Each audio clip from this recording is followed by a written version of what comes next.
want to begin by telling you about someone who preached about the second coming of Christ. मैं आपसे कुछ share करना चाहता हूँ, बताना चाहता हूँ उसके विषय में, परमेश्वर प्रभु यीशु के दूसरे आगमन के विषय में। And he preached it more than 4,000 years ago.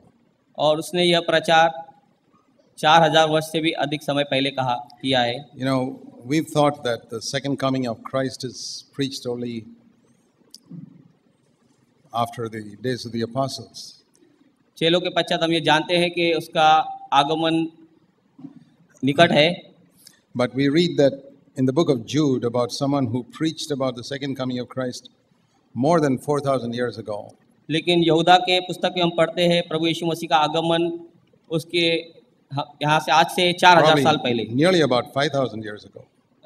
कदाचित 5000 साल पहले, In the days of Adam, आदम के दिनों में, when Adam was alive, जब आदम जीवित था, there was a man preaching the second coming of Christ. एक मनुष्य था ये प्रभु यीशु के दूसरे आगमन के विषय में प्रचार करता था। Quite amazing. ये बहुत ही आश्चर्यजनक है। You read that in the book of Jude. ये यहूदा के पुस्तक में हम पढ़ते हैं। Jude is speaking about all the wickedness there is in the world.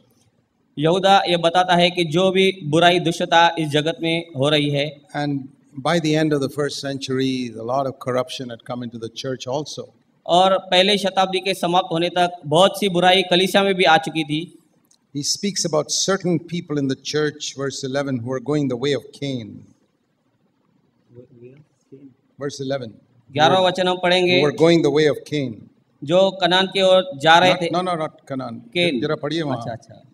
उन्हें धिक्कार है क्योंकि उन्होंने कैन का, the way of Cain.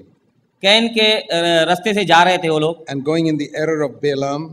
और ये बुराई के रास्ते में जा रहे थे दिन भर। The error of Balaam. हाँ, बलाम के जैसे वो गलती कर रहे थे। And the rebellion of Korah. और कोराम के जैसे विरोधी बन गए थे। See, there were people in the church who are going in these wrong directions. देखिए कलीसिया के लोग कैसे गलत रास्ते में जा रहे हैं। And he says they are like hidden reefs in your love feast, verse 12. और वो 12 वचन कहता है ये मनुष्य समुद्र तल की छिपी चट्टान है। And about these people, verse 14, Enoch, the seventh from Adam, prophesied. और ऐसे लोगों के लिए हनोक आदम से 7वीं पीढ़ी में एक भविष्यवाणी करता है। You know what he said? आप जानते हो क्या कहता है? The Lord is going to come with many thousands of his holy ones. वो यह कहता है कि प्रभु यीशु मसीह आने वाला है अपने अनेक लाखों पवित्र जनों के साथ।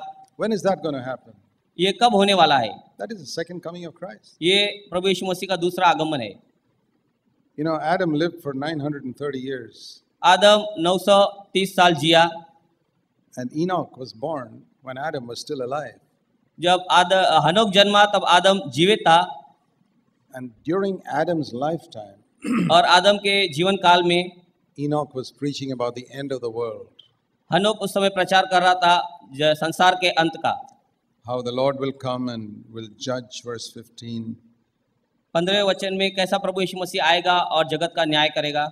And what's he going to judge? What is he going to judge? वो क्या न्याय करने वाला है? All the ungodly, verse 15, of their ungodly deeds, which they have done in an ungodly way, and all the harsh things which ungodly sinners have spoken against him.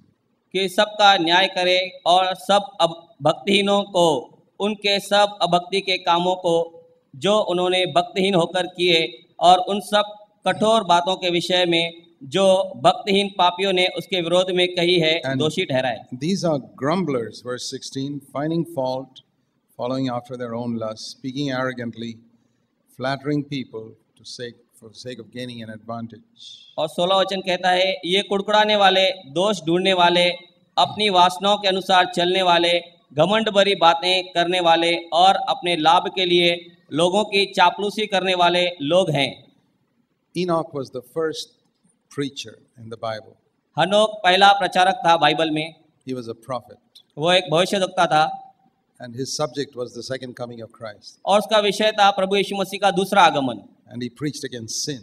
और उसने पाप के विरोध में प्रचार किया। The first preacher in the Bible preached against sin. Bible में पवित्र शास्त्र में पहला प्रचारक जिसने पाप के विरोध में प्रचार किया। Very few people who preach against sin today. आज बहुत कम लोग हैं जो पाप के विरोध में प्रचार करते हैं। There are so many other subjects they preach on. वे बहुत से अलग विषयों में प्रचार करते हैं। Remember, the first preacher in the Bible preached against sin. याद रखिए, पहला प्रचारक पवित्र शास्त्र में पाप के विरोध में प्रचार करता है। And all the prophets in the Old Testament preached against sin. और जूने करार में सब जो भविष्यवक्ता थे उन्होंने पाप के विरोध में प्रचार किया। They preached about judgment. और उन्होंने न्याय के विषय में प्रचार किया। Wasn't God a loving God in the time of Enoch? हनोक के समय में क्या परमेश्वर प्यार करने वाला परमेश्वर नहीं था? Yeah.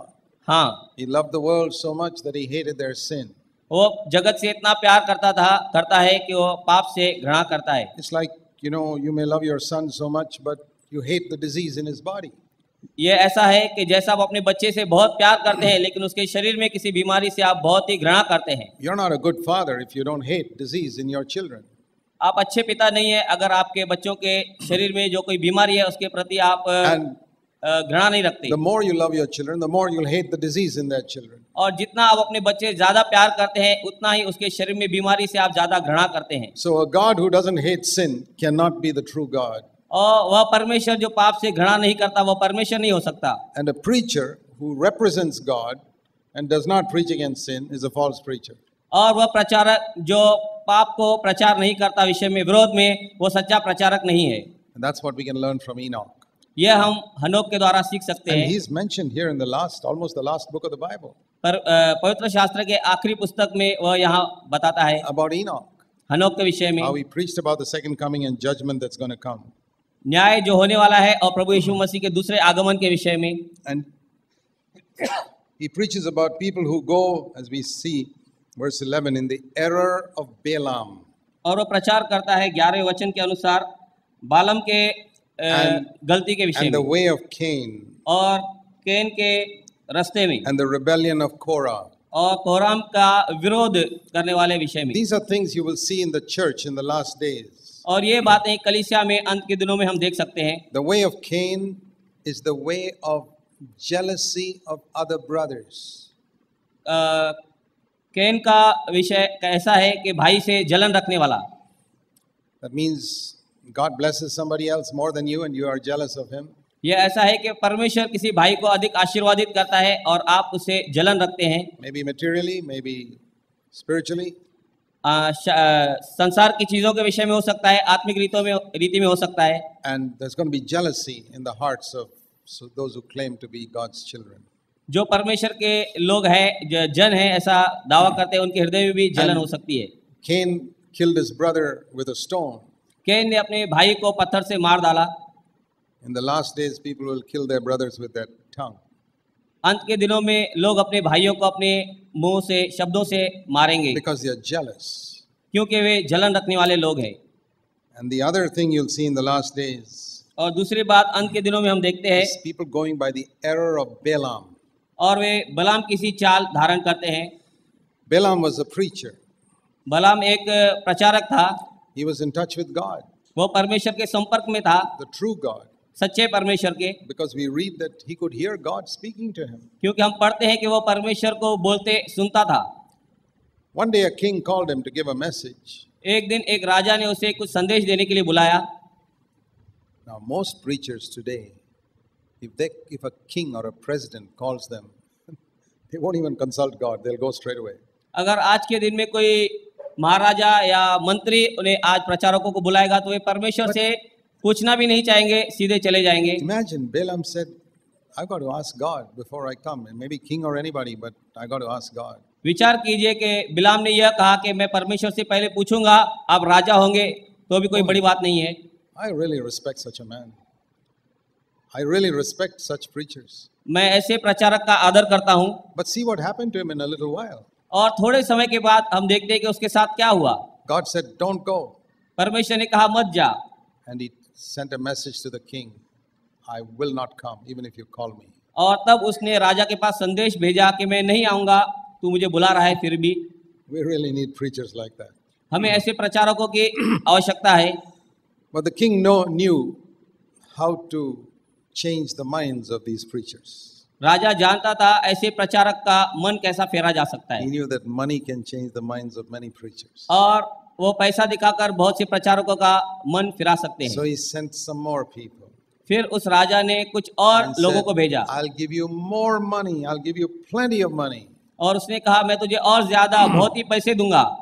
What should Balaam have said? फिर बिलाम ने क्या कहना उचित था? Money or not? I can't come. God's told me not to go. पैसा हो या कुछ भी हो, परमेश्वर ने कहा है मैं नहीं आऊंगा। But he said, okay, I'll ask God again. फिर उसने कहा ठीक है, मैं फिर से परमेश्वर से पूछूंगा। What's the need to ask God again? He's already told you his will. फिर से परमेश्वर को पूछने की क्या आवश्यकता थी जब परमेश्वर ने उसे पहले ही अपनी इच्छा बता दी थी। And he went back to God. और फिर वह परमेश्वर के पास गया, It's all written in Numbers 23. और गणना 23वें अध्याय में हम पढ़ते हैं, And God said, go. परमेश्वर ने कहा जाइए। Why did God say go? परमेश्वर ने ऐसा क्यों कहा जा? Because he saw in Balaam's heart, he loved money so much that he wanted to go. क्योंकि परमेश्वर ने बिलाम का हृदय देखा और हृदय में पैसे से प्रेम देखा, तब परमेश्वर ने उसे अनुमति दी जाने की। God said, if he wants to go and make money, let him go. I won't stop him. और परमेश्वर ने कहा अगर तू पैसा कमाना चाहता है और जाना चाहता है तो मैं तुझे रोकूंगा नहीं। That's why he doesn't stop so many preachers today who are running after money. इसलिए आज भी परमेश्वर ऐसे अनेक प्रचारकों को रोकता नहीं है जो पैसे से प्रेम करते हैं। He doesn't shut down all these television programs which are begging for money.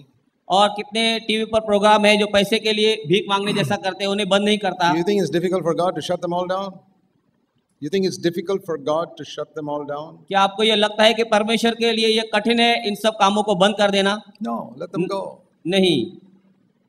Even Balaam's donkey knew that he was going in the wrong direction. बलाम के गधे को भी यह पता था कि वो गलत रास्ते में जा रहा है, But he went. पर वो गया। And finally, you see the end of Balaam, he destroyed himself. और हम अंत में देखते हैं कि बलाम ने अपने आप को त्याग दिया। In the last days, there will be preachers like that in the church. अंत के दिनों में ऐसे ही प्रचारक कलीसियाओं में होंगे। And the third type of people mentioned are those who perished in the rebellion of Korah, verse 11. और तीसरे लोग ऐसे रहेंगे जो कोरह के समान विरोध करके नाश हो जाएंगे। There'll be a lot of people in the church in the last days who got a spirit of rebellion against authority. अधिकारियों के विरोध में अधिकारियों का विरोध करने वाले ऐसे लोग अंत के दिनों में कलीसियाओं में पाए जाएंगे। Who want to be independent, वे आजाद रहना चाहते हैं, who don't want to listen to anybody. वे किसी भी का भी सुनना नहीं पसंद करते। I tell you, the churches are full of young people like that today. मैं आपसे कहता हूं कि कलीसियाएं ऐसे जवानों से भरी पड़ी है। Most churches, the young people have taken over the church. बहुत से कलीसियाओं को ऐसे जवान लोगों ने ले लिया है। They determine what type of music the church should have. वे ये कहते हैं कि उन्हें करके दिखाते हैं कि कौन सा म्यूजिक उन्हें पसंद है। And the poor pastor, even if he disagrees, he's got to shut his mouth. और गरीब प्रचारक पास्टर चुप रहता है। So we see these things are there in the last days. और हम देखते हैं कि अंत के दिनों में ऐसी चीजें हमें दिखाई देंगी। And here and there in the last days, God will have a man like Enoch preaching against all this. और यहाँ या वहाँ अंत के दिनों में परमेश्वर हनोक जैसा प्रचारक को खड़ा करेगा। There will be Cains and Balaams and Korahs plenty. Can जैसे लोग वहाँ रहेंगे, बिलाम जैसे लोग वहाँ रहेंगे, कोरह के जैसा वहाँ लोग रहेंगे। The Enochs will be rare, हनोक बहुत कम रहेंगे, but there will be a few पर कुछ रहेंगे around the world. पूरे दुनिया में। God will never leave himself without a witness on the earth. परमेश्वर अपने आप को इस पृथ्वी पर किसी को गवाह किए बिना छोड़ेगा नहीं। And my prayer is that if God doesn't find men like that, that he will raise up women like that. और मेरी इच्छा यह है कि अगर परमेश्वर को ऐसे पुरुष नहीं दिखते तो परमेश्वर स्त्रियों को खड़ा करेगा। You say, Brother Zach, you believe in women preachers? आप कहोगे भाई जैक, आप स्त्रियों के प्रचार के विषय में विश्वास करते हो? Sure, if there are no men, God will raise up a Deborah to be a prophetess. निश्चय ही अगर कोई मनुष्य नहीं है, पुरुष नहीं है, तो परमेश्वर स्त्री को खड़ा करेगा। And that'll be a shame. और that ये एक me- लज्जा की बात होगी That the men are so useless that God has to raise up a woman. कि मनुष्य इतने निकम्मे हो गए हैं कि परमेश्वर को स्त्रियों को उपयोग करना पड़ रहा है। That is the condition that's happening in the world today. ये दुनिया में हो रहा है। We need to hear that message that comes from people like Enoch. हमें ऐसे संदेश को सुनना है जो हनोक जैसे प्रचारक के द्वारा हो। Enoch doesn't preach about your healing and your prosperity. हनोक ने आपकी चंगाई और आपकी भरभराहट के विषय में प्रचार नहीं किया। He preaches about judgment from God against sin. उसने यह प्रचार किया पाप के विषय में परमेश्वर का न्याय। Ungodly words that we speak. Ungodly मतलब परमेश्वर रहित जो बातें हम कहते हैं। Sinful words. सिंफुल पाप के शब्द हम जो कहते हैं। Which you speak at home to your wife or your husband. हम अपने पत्नी से और पति से घरों में Or कहते which हैं। you speak in the train when you travel or when you're sitting in an office. या आप अपने ऑफिस में बैठे रहते हैं या ट्रेन में प्रवास करते हैं। Ungodly, sinful words. पापमय शब्द, Sinful actions. पापमय क्रियाएं, There's going to be a judgment of all of them. उन सब का एक दिन न्याय होगा। Against all those who grumble, verse 16. और उनके विषय में जो कुड़कुड़ाते थे, God's going to judge all that. परमेश्वर उन सब का न्याय करेगा। Now you can be sure that such Enochs are not going to be very popular. और Such preachers. ऐसे प्रचारक बहुत प्रशंसा पाए हुए नहीं रहेंगे। But there's a condition पर एक वहाँ शर्त है to be such a preacher. ऐसा प्रचारक होने के लिए He has to walk with God every day. उसे परमेश्वर के साथ हर दिन चलना होगा। It's very interesting that the first prophet in the Bible is also mentioned as the first person who walked with God. और पहला प्रचारक परमेश्वर के वचन में पहला प्रचारक वो परमेश्वर के साथ हर दिन चला। I told you that Enoch lived when Adam was still alive. मैंने आपसे कहा कि हनोक उस समय जन्मा जब आदम जीवित था। And I'm sure he met Adam. और मुझे ये विश्वास है कि वो आदम से मिला था। And he must have asked Adam, और उसने आदम से पूछा होगा, how is it, Adam, when you were in Eden and you walked with God? ये कैसा था आदम कि जब आप आदम की वाटिका में परमेश्वर के साथ चलते थे? And Adam would have said, it wasn't very long, but it was very wonderful. और आदम कहेगा बहुत ही अच्छा था, ज्यादा समय नहीं रहा लेकिन बहुत ही उम्दा था। And Enoch must have asked him, don't you have a desire to walk with him now? और हनोक ने पूछा होगा आदम से, क्या अब आपकी इच्छा नहीं है परमेश्वर के साथ चलने की? You experienced that wonderful thing in Eden. क्योंकि ऐसे भले और अच्छे अनुभव को आपने आदम की वाटिका में अनुभव किया है। I don't know what Adam said. Maybe he said, no, I don't have faith that I can walk with God here now. हो सकता है, मुझे पता नहीं, उसने कहा मुझे अब विश्वास नहीं परमेश्वर के साथ चलने पर। In Eden it was possible. Now we are outside. How can we walk with God? हाँ, उसने यह हो सकता है कहा होगा आदम की वाटिका में यह संभव था, अब हम आदम की वाटिका से बाहर हैं, ये कैसा संभव हो सकता है? It's just like a lot of people say today, in this sinful world, how can you overcome sin? It's not possible. ये ऐसा हो सकता है कि बहुत से लोग आज कहते हैं कि इस पापमय जगत में हम पाप के बिना कैसे रह सकते हैं? No, we can't walk with God now. आज हम परमेश्वर के साथ नहीं चल सकते। But Enoch said, I'm not going to listen to Adam. और हनोक ने कहा कि मैं आदम के जैसा नहीं He चलूंगा। sought God himself. लेकिन उसने परमेश्वर को खुद चाहा। Remember, he had no Bible, no promise, nothing. याद रखिए कि उसके पास कोई पवित्र शास्त्र नहीं था, कोई वायदा परमेश्वर का नहीं था, But he sought God. पर उसने परमेश्वर की इच्छा And रखी। God is a rewarder of all those who diligently seek him. और परमेश्वर उन सबको प्रतिफल देता है जो हृदय से उसकी खोज करते हैं, Even if they don't have a Bible. उनके पास पवित्र शास्त्र नहीं रहने पर भी। I tell you, this man challenges me. ये मैं आपसे बताता हूँ कि हनोक मेरे लिए एक उत्साह है। What a man he was. No meetings, no fellowship, no Bible, but he began to seek God. कोई सभाएं नहीं, कोई पवित्र शास्त्र नहीं, फिर भी वो परमेश्वर के साथ उसकी इच्छा करने के लिए चलने वाला। And he got a revelation from God that you can walk with God even outside of Eden. और उसने परमेश्वर से प्रकटीकरण पाया कि वह आदम की वाटिका के बाहर भी परमेश्वर के साथ चल सकता But he है। had to have a crisis in his life before that happened. और ये होने से पहले उसके जीवन में मसीह होगा। We read in Genesis chapter 5 उत्पत्ति इसके 5वें अध्याय में हम पढ़ते हैं that Enoch lived for 65 years and he did not walk with God. कि हनोक 65 साल चला और परमेश्वर के साथ नहीं रहा। Verse 21. 21वें वचन में, But when he was 65 years old, he got a child. लेकिन 65 वर्ष की आयु में उसे एक बच्चा हुआ। Now, I want to imagine what happened there at that time. हम ये विचार नहीं कर सकते उस समय ऐसा क्या हुआ होगा। We can use our imagination and think what happened. हम अपनी विचारधारा लड़ा सकते हैं और कोशिश कर सकते हैं। Here's a man, I don't know how long he was married, and he's got no children, right up to 65. मैं नहीं जानता उसकी शादी कभी हो गई, लेकिन यह है कि 65 साल में उसका पहला संतान हुआ। And at the age of 65, he gets his first child. और 65 वर्ष की आयु में उसका पहला बच्चा हुआ। And God gives him a revelation there. परमेश्वर ने उसे वहाँ एक प्रकटीकरण दिया। Now, I read somewhere, you see, we don't know what is the meaning of Methuselah. We don't know what is the meaning of that name. उसके पहले बेटे का नाम मतुशेलह था, उसके नाम का अर्थ मैं नहीं जानता. Because they didn't speak Hebrew those days. उन दिनों हिब्रू बात नहीं करते थे.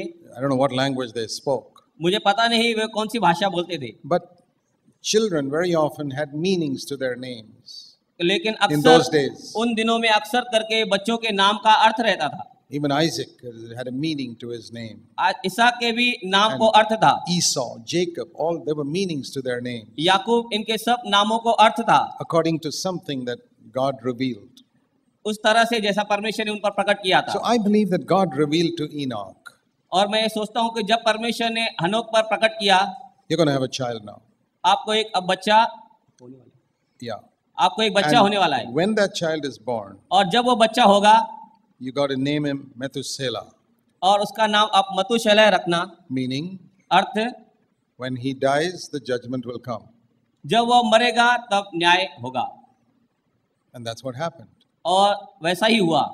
Methuselah lived for 969 years. और मतुशेलह 969 वर्ष जीवित रहा. But Enoch did not know that he's going to live for 969 years. और हनोक को यह पता नहीं था कि वह 969 वर्ष जीवित रहेगा. If you have a child, you don't know how long that child is going to live. आपके पास अगर बच्चा है तो आप नहीं जानते वो कितने वर्ष जीवित रहेगा. It may die at 6 months. हो सकता है वो 6 महीने में मर जाए. Can you imagine the effect it had on Enoch? आप सोचते हैं कि उसका असर हनोक पे क्या होगा? When this child dies, judgment is going to come on the world. जब यह बच्चा मरेगा तब जगत का न्याय होगा. And if you calculate there, you find that the year Methuselah died, the flood came. और जब आप हिसाब लगाएंगे, कैलकुलेशन करेंगे तो आप देखेंगे कि मतुशेलह जिस वर्ष मरा उस समय परमेश्वर ने बाढ़ से पूरे देश को, दुनिया को डुबा दिया. Enoch did not know that when he looked at that baby. पर हनोक यह नहीं जानता था जब वह उस बच्चे की ओर देखता था. So whenever that baby got sick, Enoch would say, "Hey, is this the end?" और जब वो बच्चा बीमार होता होगा तो हनोक सोचता होगा क्या यह अंत का दिन है? Put yourself in this place. Sometimes it's good for us to put ourselves in the place of that man in the Bible. अब आप अपने आप को उस स्थान पर रखकर देखो. कई बार ये अच्छा है हम अपने आप को परमेश्वर के वचन के स्थान पर रखकर देखें. If you were in Enoch's place. अगर आप उस जगह पर होते. And you had a child. और अगर आपका बच्चा होता. God tells you. और परमेश्वर आपसे कहता है. When this child dies, that's the end of the world. जब यह बच्चा मरेगा उस दिन दुनिया के अंत का दिन होगा. I tell you, it will really change your life. मैं आपसे कहता हूं कि यह आपके जीवन को पूरी रीति से बदल देगा. Every time your child gets a cough or a cold, you'll start taking life seriously. और जब आपके बच्चे को खांसी होगी, जुकाम होगा, तो अपने जीवन को आप बहुत गंभीरता से लेने आरंभ करेंगे. And you know how children get sick so frequently. और आप जानते हैं कि बच्चे कैसे लगातार बीमार पड़ते हैं. Enoch began to take his life seriously because he believed in judgment. हनोक ने अपने जीवन को गंभीरता से लिया क्योंकि वह न्याय को जानता था, विश्वास करता था. Any person who believes in the judgment of God will take his life seriously. वह हर एक मनुष्य जो परमेश्वर के न्याय को गंभीरता से लेता है वह अपने जीवन को बहुत गंभीरता से जिएगा. That's what we learned from Enoch. यही है हम हनोक से सीख सकते हैं. And he preached what he had learned in his life. और जो उसने अपने जीवन में सीखा उसका उसने प्रचार किया. And not only that. और यही नहीं. Can you imagine if you had a child whose name was like this? और आप विचार कर सकते हैं एक बच्चा जिसका नाम ऐसा है. When he dies, judgment will come. वह मरेगा उस दिन न्याय हो जाएगा जगत का. Imagine calling him. Supposing you call him one day. विचार कीजिए आप उसको एक दिन बुला रहे हैं. Hey, come here. When you die, judgment will come. आप यहाँ आओ, जिस दिन तू मरेगा उस दिन जगत का न्याय होगा. He's reminding himself of that every day. वो 30-40 times. अपने आप को याद दिलाता है हर दिन इस बात को. He cannot forget because every time he calls his child, he remembers, hey, judgment is going to come. यह हर बार होता था क्योंकि वह हर बार अपने बच्चे को बुलाता होगा और उसे याद आता होगा कि न्याय होने वाला है. That's why he preached it. इसलिए उसने पाप के विरोध में प्रचार किया. He preached about the second coming of Christ and the judgment that's going to come. परमेश्वर का, यीशु मसीह का दूसरा आगमन और न्याय का उसने प्रचार किया. There's a verse in Ecclesiastes after Proverbs. हाँ, उपदेशक में एक वचन है. Ecclesiastes and chapter 8. 8वां अध्याय में and verse 11. 11वां वचन. It's a very interesting verse. That because the judgment against an evil action is not executed quickly, therefore the hearts of all men are given fully to do evil. इसलिए कि बुरे कार्य का दंड शीघ्र नहीं दिया जाता, उनके बीच रहने वालों का मन बुराई करने में पूर्णतः लिप्त रहता है। You know why we sin so much? आप जानते हैं कि हम ज्यादा पाप क्यों करते हैं? Most people say, brother, I'm so weak, I can't overcome this sin. बहुत से लोग ये उत्तर देंगे कि भाई मैं बहुत ही कमजोर हूं, मैं पाप पर जय नहीं पा सकता। That's not the reason. ये कारण नहीं है। The reason is given here. The judgment does not come immediately. उसका कारण यहाँ लिखा है कि उसका न्याय जो हम पाप करते हैं जल्दी शीघ्रता से नहीं होता। Let's take the matter of anger. सचो हम एक पाप के विषय, क्रोध के पाप के विषय में सोचेंगे। Many people say, I try, I can't get victory over my anger. बहुत से लोग कहते हैं कि मैं बहुत कोशिश करता हूँ लेकिन अपने क्रोध पर विजय नहीं पा सकता हूँ। But supposing from tomorrow, लेकिन विचार करें कल से, every time you got angry, your tongue got little paralyzed. कल से अगर आप थोड़ा भी क्रोध करेंगे और आपकी जबान को लकवा मारेगा, And you got angry a second time on the day, again little more paralysis on your tongue. दूसरी बार आप दूसरे दिन दूसरी बार जब पाप करेंगे फिर ज्यादा लकवा आपके जीभ को मारेगा। You'll get victory over anger in 24 hours. आप क्रोध पर 24 घंटे में विजय पा लेंगे। I tell you, मैं आपको कहता हूँ, you who have not got victory for 24 years, in 24 hours you'll get victory. मैं आपसे सच कहता हूँ कि जो आपने 24 साल में विजय नहीं पाई ऐसे पाप पर, आप But 24 घंटे में पा लेंगे। This verse is so true. ये वचन इतना सच्चा है Because the judgment doesn't come immediately. क्योंकि न्याय शीघ्रता से नहीं किया जाता। That doesn't mean it will never come. इसका मतलब यह नहीं कि वो कभी नहीं होगा, It will come. वह होगा। There is an account being kept. एक हिसाब रखा जा रहा है। And the Bible says in Revelation 20, the books will be opened and every single thing will be judged. और प्रकटीकरण के 20वें अध्याय में लिखा है कि पुस्तकें खोली जाएगी और हर एक बात का हिसाब लिया जाएगा। Or take another matter. और दूसरा विषय हम लेंगे। Many men say, oh, this lusting with the eyes, I just can't conquer it. और बहुत से लोग कहते हैं कि आंखों से कामुकता वासना करना, इससे मैं विजय नहीं पा सकता। And many young men who look so holy and sing in the church, they are watching internet pornography when they are alone. और बहुत से जवान जो कलीसिया में आकर स्तुति आराधना करते हैं, वे इंटरनेट पे गंदे चित्र देखते हैं। But imagine every time you lusted with your eyes, पर आप विचार करें कि हर पल जब आप अपनी आंखों से को वासना करते हैं, looking at a woman or on the internet, और किसी स्त्री को देखकर या अश्लील चित्र देखकर, you found your eyes became a little blinder. और तब आप अनुभव करते हैं कि आपकी आंखें थोड़ी और धुंधली हो जाती हैं, And by the end of the day, you can hardly see properly. और पूरे दिन के अंत तक आप शायद ही देख सकते हैं। You will stop your internet pornography in 24 hours or less than that. और 24 घंटे में आप वो अश्लील चित्र देखना बंद कर दोगे। You will stop lusting after women in 24 hours. आप 24 घंटे में स्त्रियों को कामुक और वासना से देखना बंद कर दोगे। Where did you suddenly get all the strength to overcome sin? ये सब शक्ति आपको अचानक कहाँ से आ गई पाप पर जय पाने की? One thing, एक ही चीज से, you realize the judgment of God is real.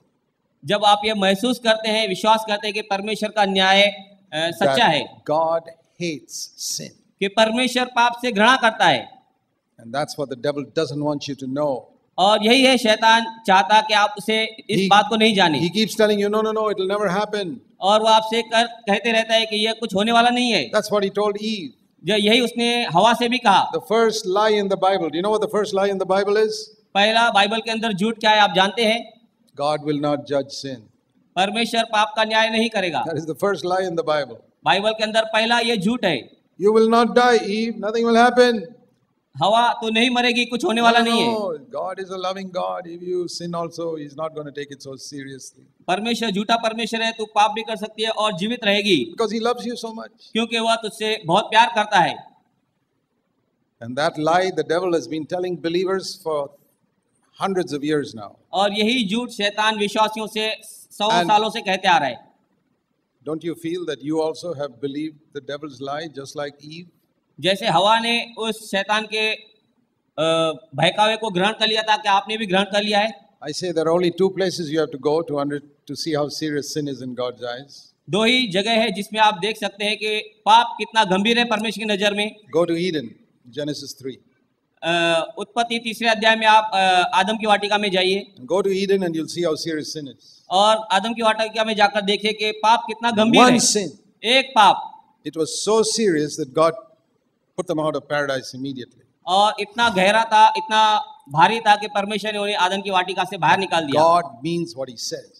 परमेश्वर का जो वह कहता है वैसा ही है। If he says he's going to judge, he will judge. वह कहता है मैं न्याय करूंगा तो वह न्याय करेगा। The second place you can find it और दूसरी जगह जब यह इसे आप देख सकते हैं is on Calvary. और कैलवरी क्रूस पर, There you can see how seriously God takes sin. और वहां आप देख सकते हैं कि परमेश्वर ने पाप को कितनी गंभीरता से लिया है। You know, we sing so lightly about the cross. हम देखते हैं हम क्रूस को कितना हल्की रीति से लेते हैं, We sing about it.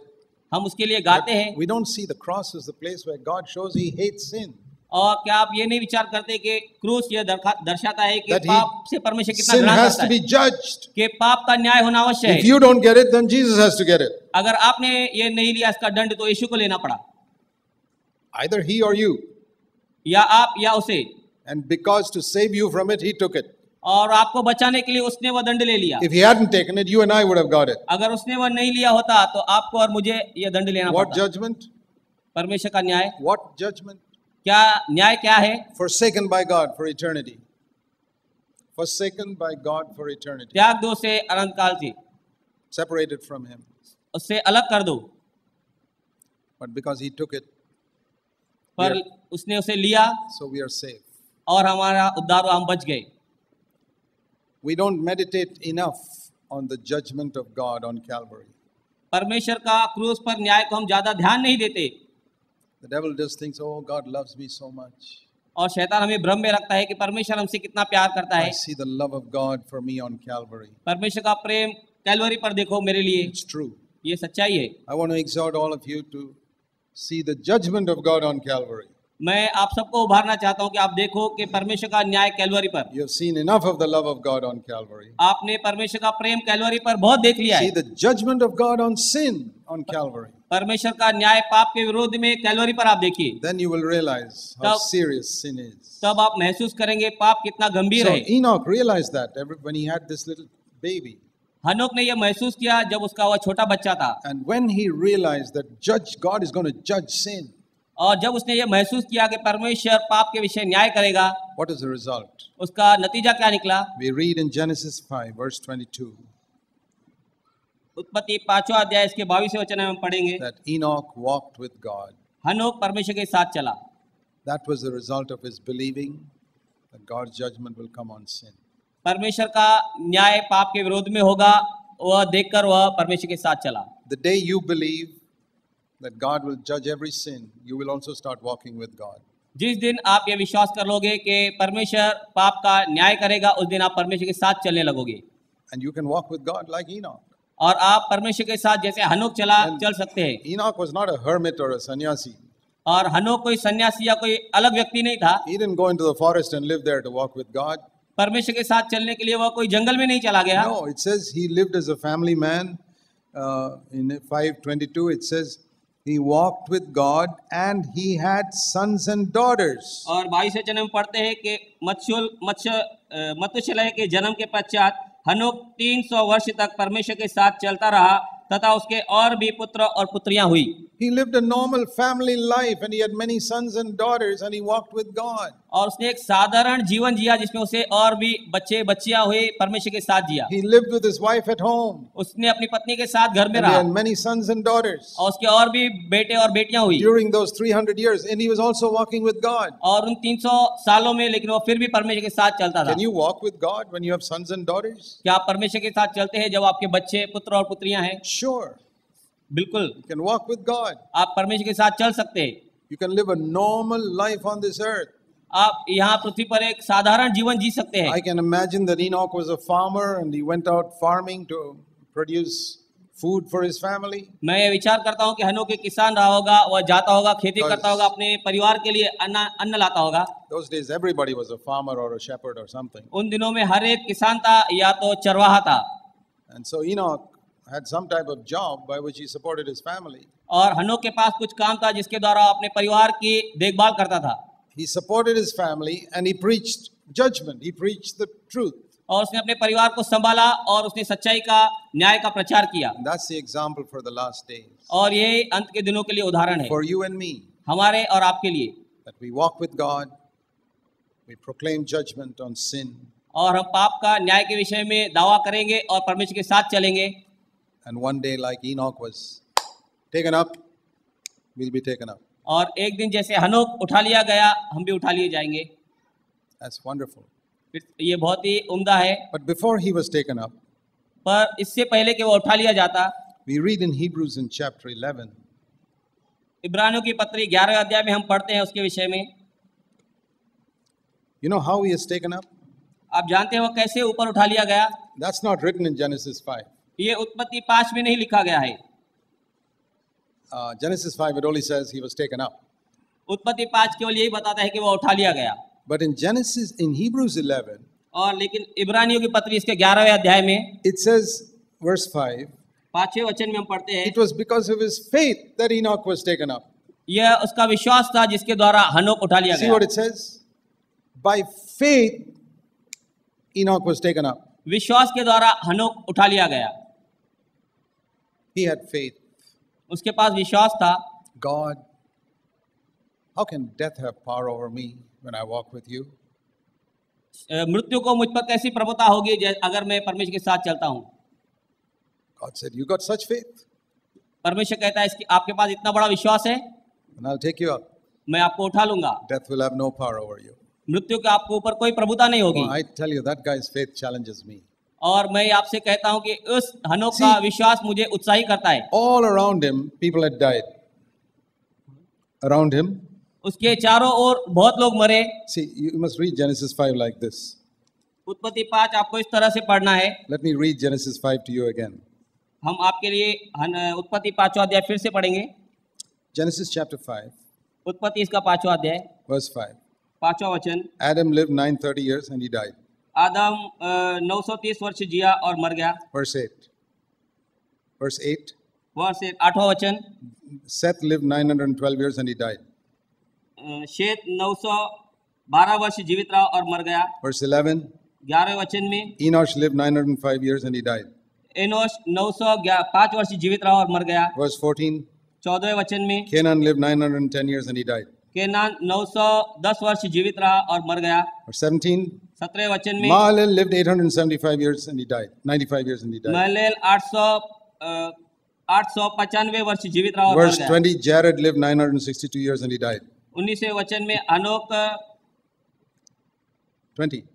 20वें वचन में येरेद की कुल आयु 962 वर्ष की हुई तब वह मर गया। And then all of a sudden, one man who didn't die. और अचानक ही एक मनुष्य मरा नहीं। How wonderful it is to see that in a chapter full of death, death, death, death, death, one fellow is raptured. ये कितना आश्चर्यजनक है कि एक अध्याय में हम देखते हैं मृत्यु, हर एक को मृत्यु मृत्यु मृत्यु, उसके बीच एक मनुष्य है जो मृत्यु नहीं पाता है। He was seeing people die all around him. वो अपने चारों ओर लोगों को मरते देख रहा था। And he had faith for something that nobody had experienced. और उसके पास एक ऐसा विश्वास था जिसका अनुभव कभी किसी ने नहीं लिया था।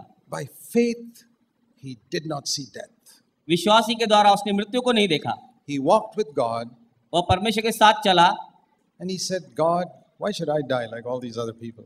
और उसने कहा, परमेश्वर मैं क्यों मरूं, इतने लोग जब मर रहे हैं। Can't you just take me up? क्या तू मुझे ऊपर नहीं उठा ले सकता?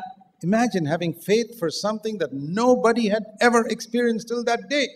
आप विचार कीजिए ऐसे विश्वास के विषय में जो उन दिनों तक, उस समय तक किसके पास भी नहीं था। You know, when you walk with God, God will give you experiences that other people don't have. अगर आप परमेश्वर के साथ चलेंगे तो परमेश्वर आपको ऐसे अनुभव देगा जो किसी औरों के पास नहीं रहेंगे। Now we can apply that spiritually. और इसी को हम आत्मिक रीति से लागू करेंगे।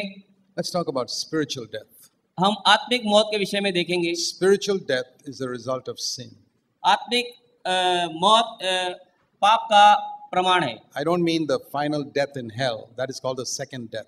वो नरक में मृत्यु, उसको दूसरा मृत्यु कहा गया है, उस मृत्यु के विषय में नहीं कहता हूँ। I'm talking about being spiritually dead.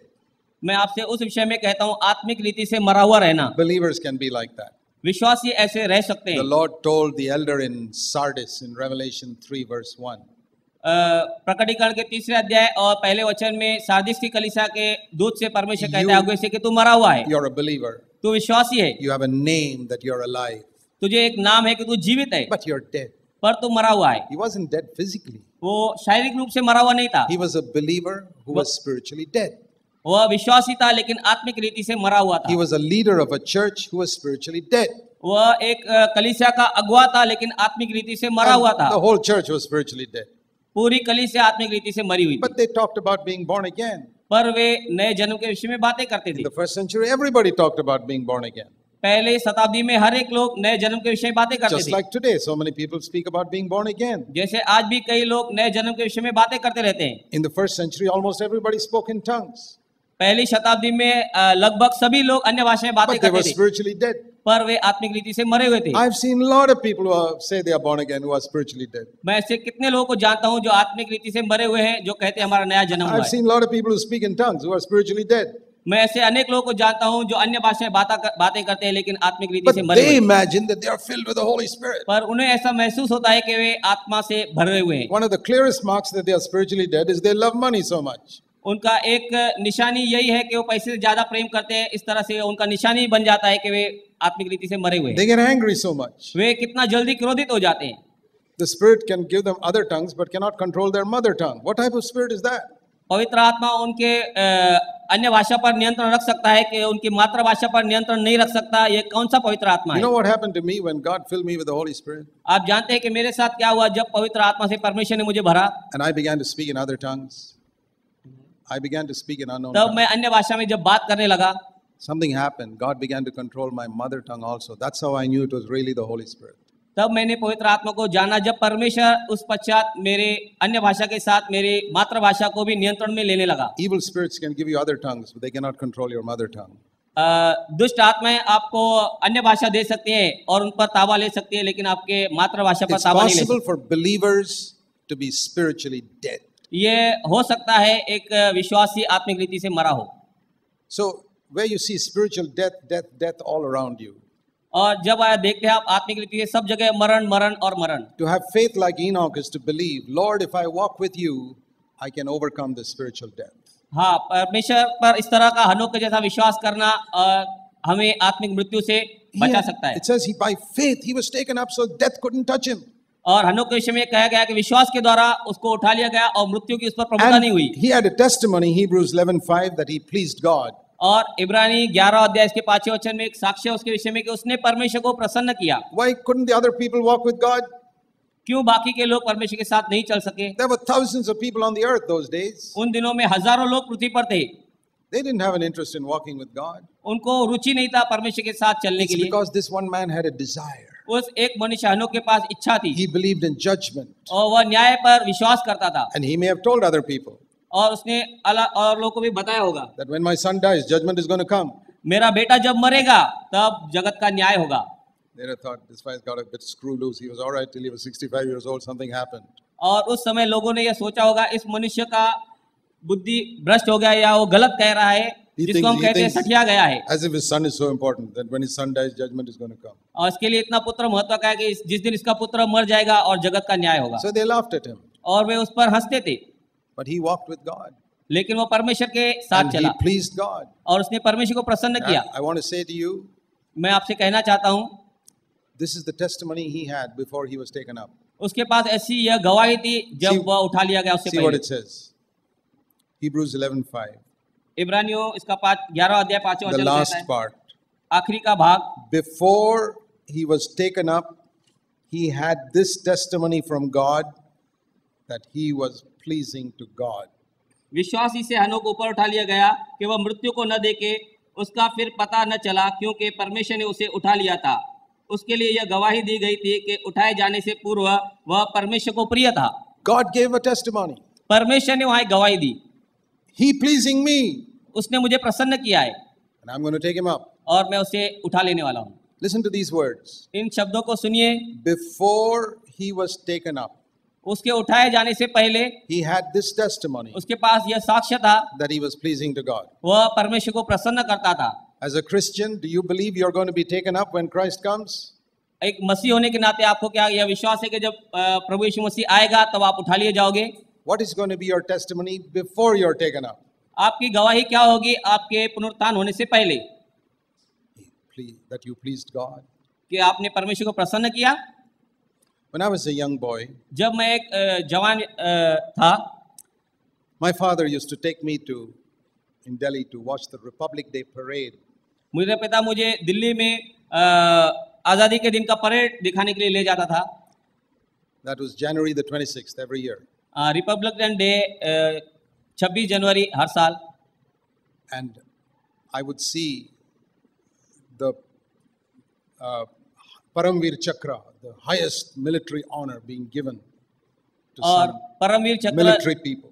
Military के लोगों को परमवीर चक्र ऐसा एक पुरस्कार सबसे महत्व का और ऊंचे पद का दिया जाता था. Somebody would come without a leg or without a hand. कोई एक आता था बिना किसी टांग के और हाथ के. You know, they were wounded in battle. और वे लड़ाई में घायल हो जाते And थे. then one man would read out. He would read out what this chap did. हाँ, और एक मनुष्य उसके विषय में जो ऐसा पुरस्कार पाने पर होता था पढ़ता था. And then the president would come and put the medal on him. और देश का राष्ट्रपति आकर उसे एक मेडल पहनाता था. Whole country would, all the people there would be watching. पूरे लोग वहाँ उसे देखते होंगे. What a great honor. कितना बड़ा महान सम्मान है. And I thought of that as a picture of when Jesus comes again. और तब मैं सोचता था यह एक दृश्य होगा जब प्रभु यीशु मसीह आएगा. And the Lord is going to call not everybody, one or two here and there. यहाँ वहाँ से प्रभु यीशु मसीह कुछों को बुलाएगा, सबको नहीं. He says, "My reward is with me to give every man according as his work shall be." और प्रभु यीशु कहता है मेरे पास हर एक को उसके काम के अनुसार देने को प्रतिफल है.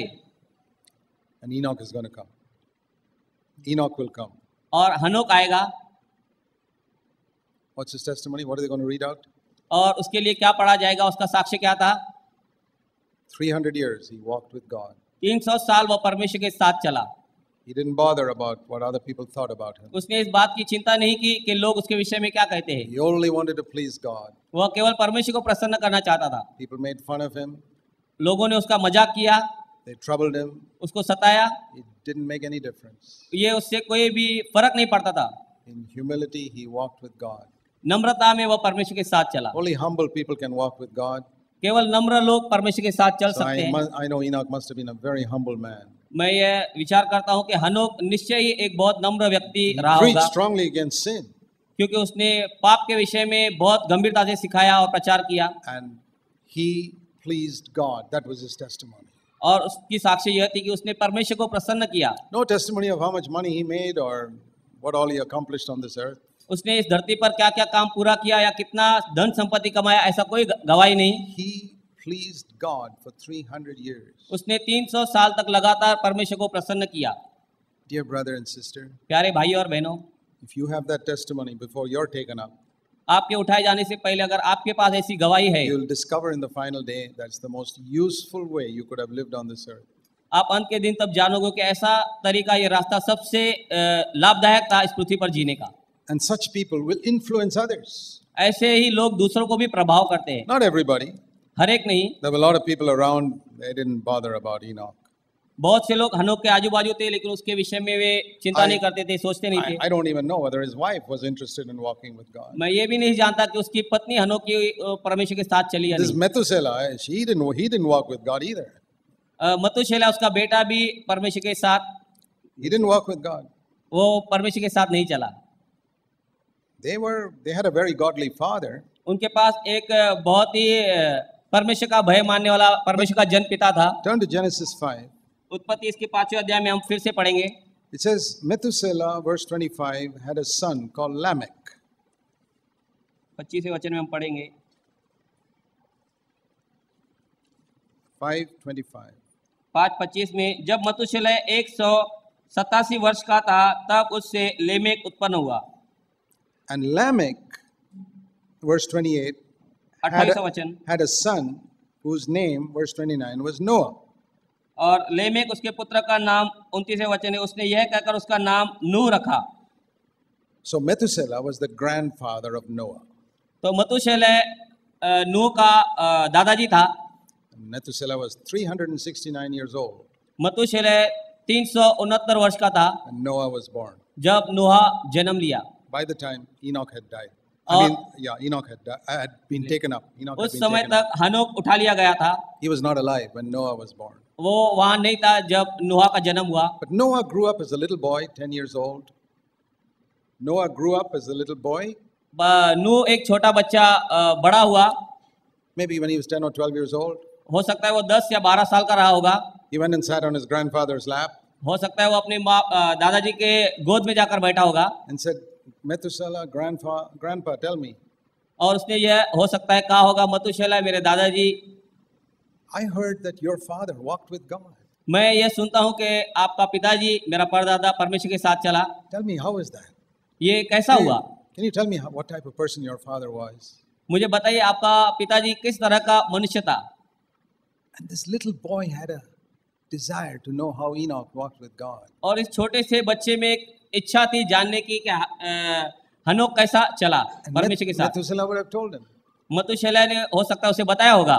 He said, Noah, my father was the most wonderful man I have ever met. और उसने कहा होगा नूह को कि मेरा पिता एक बहुत ही अद्भुत व्यक्ति था। He was such a patient, humble man. वो कितना धीरजवान और नम्र व्यक्ति था, A strong preacher against sin. लेकिन पाप के विषय में बहुत गंभीरता से दृढ़ता से प्रचार करने वाला He व्यक्ति। feared no man. वो किसी मनुष्य से नहीं डरता था। He never wanted to please any human being on the earth. उसने पृथ्वी पर किसी मनुष्य को प्रसन्न नहीं किया। He had no interest in money. उसका कोई भी पैसे में रुचि नहीं था। He only wanted to walk with God every day. वह केवल यही चाहता था हर दिन में परमेश्वर के साथ चलूं। He took care of his family. पर वो अपने परिवार की भी देखभाल He करता worked था। hard to take care of us.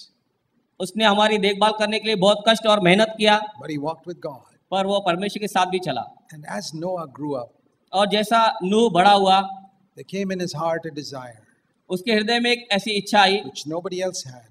वो किसके पास भी नहीं थी, I want to walk with God. मैं भी परमेश्वर के साथ चलूंगा। And you know what happened? तब देखते हम क्या हुआ। See in Genesis 6 verse 9, 6वां अध्याय उत्पत्ति का उसके 9वें वचन में the last part. आखिरी का भाग, नूह Noah walked with God. परमेश्वर के साथ साथ चला करता था। He's the second man who walked with God. ये दूसरा मनुष्य था जो परमेश्वर के साथ चला। And do you know what he preached? और आप जानते हैं उसने क्या प्रचार किया? Judgment. न्याय। God is going to judge the world. परमेश्वर जगत का न्याय करेगा। God's told me to build an ark. तो परमेश्वर ने मुझे एक जहाज बनाने को कहा है। So much sin in the world, God's going to judge it. कितना जगत में पाप है, परमेश्वर इसका न्याय करेगा। Now, Enoch did not influence many people, हनोक ने बहुत से लोगों को प्रभावित नहीं किया, but he influenced his great grandson. लेकिन उसके ऊपर प्रभाव था, उसका प्रभाव अपने परपोते पर हुआ। So we may not influence everybody if we walk with God, तो हम हो सकता है परमेश्वर के साथ चलने पर सबको प्रभावित नहीं करें, but you may influence some 12-year-old boy लेकिन हो सकता है कि आप छोटे 12 वर्ष के बच्चे को प्रभावित कर दे, who looks at you जो आपकी ओर देखता है and says, I want to be like that man of God. और वह कह सकता है कि मैं ऐसे मनुष्य परमेश्वर के जन के जैसा बनना चाहता हूँ। Do you know that God wants you to be like that, brother and sister? क्या भाई और बहनों आप जानते हैं परमेश्वर चाहता है कि आप ऐसे बनो। Jesus said, the last days will be like the days of Noah.